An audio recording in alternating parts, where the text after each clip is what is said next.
President Bola Tinubu has ordered the full implementation of the Oronsaye report. Consequently, it announced the merging, subsuming, scrapping, and relocation of several agencies of government. The Minister of Information and National Orientation, Mohammed Idris, revealed this to State House correspondents after Monday's Federal Executive Council meeting at the Aso Rock Villa in Abuja. The president thereafter constituted a committee to implement the mergers, scrapping, and relocating within 12 weeks. Submitted in 2012, the Oronsaye report and public sector reforms revealed that there are 541 statutory and non-statutory federal government parastatals, commissions, and agencies. The 800-page report recommended that 263 of the statutory agencies be slashed to 161, 38 agencies be scrapped, 52 merged, and 14 reverted to departments in various ministries.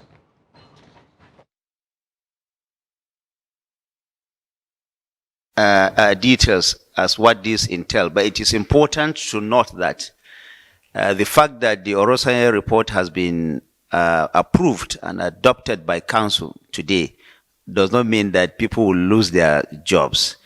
All those who are employed, whether they have been moved, subsumed, or scrapped, will find accommodation within relevant government agencies. Nobody is going to lose his job as a result of that. It is important that we make that very clear.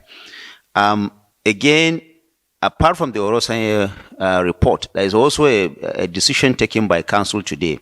Recall that about 6 weeks back, early in January, President Bola Tinubu set up an interministerial panel headed by the Minister of Finance and Coordinating Minister for the Economy to review the affairs of the National Social Investment Program.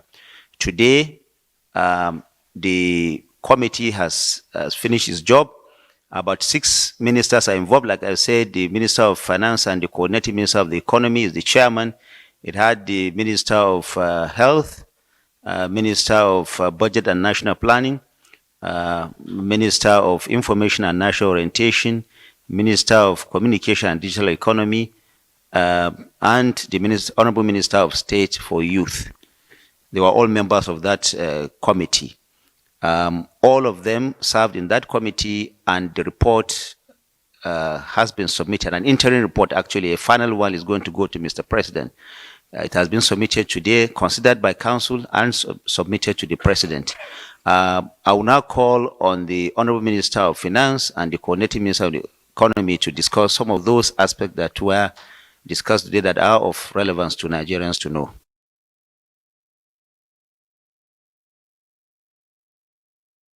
Minister of Information and National Orientation, Mohammed Idris, speaking to State House correspondents. We now have joining us in the studio Kehinde Amoju, our in-house analyst and State House correspondent. Welcome to Trust News Hour. Thank you very much for having me. Well, let's start by asking you what implications this order by the President will immediately have, and how soon is this directive to be implemented?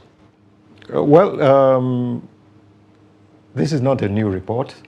A report that was presented in 2012. That's about 12 years ago.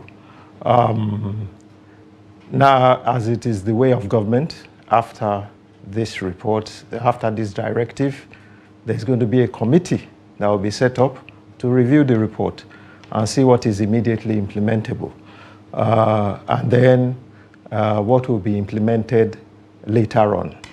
The question to ask is how soon does government really have the political will to implement the report? Because apart from the fact that people will be moved around, apart from the fact that some people will lose their jobs, apart from the fact that heads of parastatals and agencies are likely to lose their jobs, does government have the finances to actually do all of this, to merge, to change locations of offices, to bring offices together in a particular space? These are all the issues that will come up. So I don't think it's something to get overly excited about in the immediate there's still a lot of processes that this will go through. There's still a lot of processes that this will go through. I mean, the first objective, of course, as you heard, is to cut costs. What would be on the president's mind, especially concerning the loss of jobs by some federal government workers who owe their livelihood, especially at this time, to these jobs when Nigerians are protesting hardship in the land?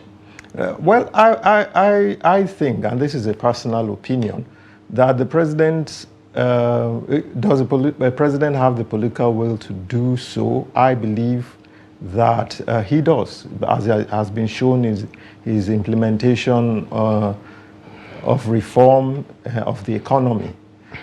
Will the president do so will now depend on the circumstances, the exigencies of this situation. Will the president plunge straight in again and then cause more? You know, we're already in the heat of it all. Will he plunge in again and then cause more uproar? Or will he wait for an opportune moment to do so? I believe that the whole issue of cutting down of government costs is working according to recommendations that have been made to him by Western-backed financial institutions. It will now depend on him to employ his wisdom and tact to see when best to implement this policy. But the fact that he has already started along this policy already shows that he has the mind to do public sector reforms, and he will do so. Talking about public sector reforms in terms of implementing, scrapping, merging, subsuming organizations, you said at the beginning of this interview, does government actually have the funds to do this? Could you speak to that just for a few minutes? Well, it's huge. We are talking about merging of 220 out of 541 government agencies. We are talking about no fewer than 102 heads of agencies and parastatals losing their jobs. We are talking about severance pay in some parts. We're talking about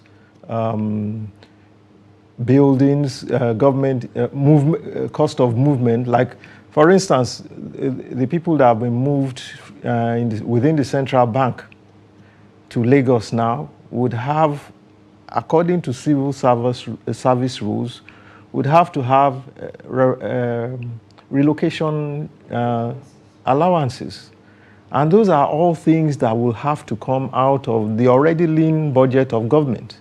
So how this is going to be implemented is left, you know, they are the ones that will work it out.